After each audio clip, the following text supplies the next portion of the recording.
እሺ ውድ ደንበኞቻችን እንግዲህ በተከታታይ የሚለቀውን ቪዲዮ የተከታተላችሁ ያላችሁ በጣም አመሰግናለሁ። ለሁሉም ሰው እንዲደርስ ላይክ፣ ሼር፣ ሳብስክራይብ አድርጉ። ሴቶችም ወንዶችም እየተቸገሩበት ያለ ኬስ ስለሆነ አብዛኛው ጊዜ ለሴቶች እንድንደርስ ነው። ከሽንት ቧንቧና ከማህፀን ካንሰር ጋር ነው ትናንትና ያቀረብኩላችሁ። ለዛሬ እንግዲህ ይዤላችሁ የመጣሁት እንግዲህ ዙሩ ከማህፀን ካንሰር እና ከሽንት ቧንቧ ኢንፌክሽን ጋር በተያያዘ ፈሳሽ ሴት ልጅ በተፈጥሮ የተሰጣት ፈሳሽ አለ። ከዛ ለየት ያለ ፈሳሽ ሊያመጣ የሚችል ነገር የአባላዘር በሽታ ነው። እንግዲህ የአባላዘር በሽታ ብዙ አይነት የአባላዘር በሽታዎች አሉና እነዛ የአባላዘር በሽታ መነሻቸው እንግዲህ አንድ በግብረ ስጋ ግንኙነት ነው የሚነሱት። በግብረ ስጋ ግንኙነት በሚነሱ ሰዓት ላይ የሚነሱትኝ አንድ እንትን አንድ ወንድ ልጅ ወይ ከሌላ ሴት ጋር ግንኙነት አድርጎ ከሆነ ወይ አንድ ሴት ልጅ ወይ ከሌላ ወንድ ጋር ግንኙነት አድርጋ ሊሆን ይችላል። ፈቅዳም ሊሆን ይችላል፣ ሳትፈቅድም። በግብረ ስጋ ግንኙነት ብዬ ስላችሁ በሱ ብቻ ይነሳል ማለት አይደለም።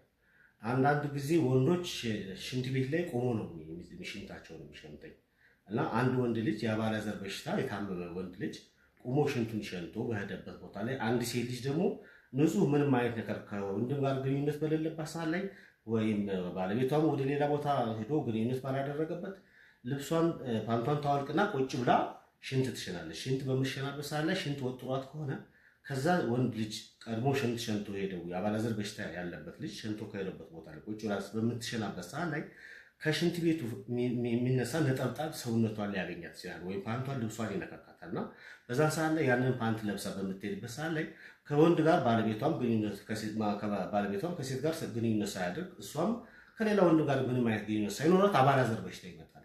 አብዛኛውን ጊዜ ሴቶች ያው ከሽንት ቤት ያገኛቸዋል።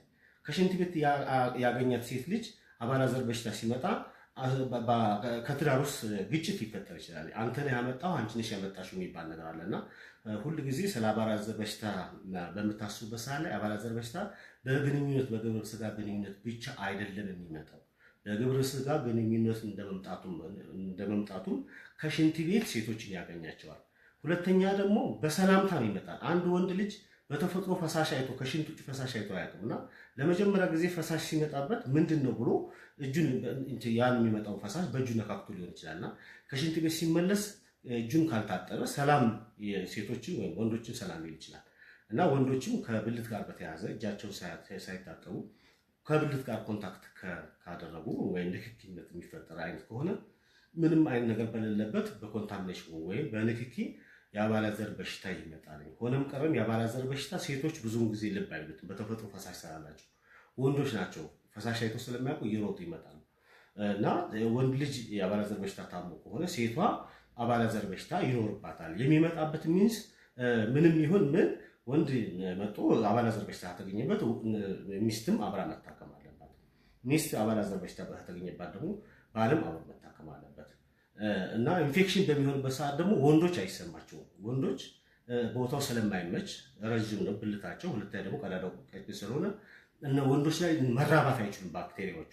ሴቶች ላይ ግን ቦታው ምቹ ነው፣ ፈሳሽ የተፈጥሮ ፈሳሽ ስላለ ሴቷ ትታመማለች በኢንፌክሽን በተደጋጋሚ። ሴት ላይ ኢንፌክሽን ህመም ሲኖር ሴቶች ቀድመው ይመጣሉ። የአባላዘር ከሆነ ደግሞ ወንዶች ናቸው ቀድመው የሚመጡት። የአባላዘር ከሆነ ወንድየው ቀድሞ ከመጣ ከነሚስቱ መታከም ነው ያለባቸው።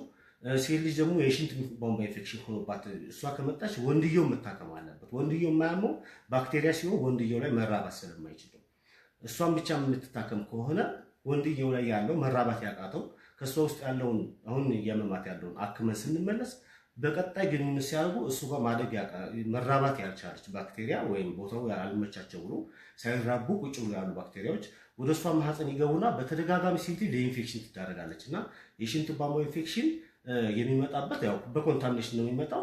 አባላዘር ደግሞ በኮንታሚኔሽን ይመጣልኝ፣ በግንኙነትም ይመጣልኝ እና ይህን ግንዛቤ ይዛችሁ ወደ ሕክምና ቶሎ እንድትሄዱ ነው ዋናው የኛ ዓላማችንም እቅዳችንም እና ለዛሬ ያዝነው እዚህ ላይ እናበቃለን። በቀጣይ እንገናኛለን። መልካም ቸር ያገናኘን።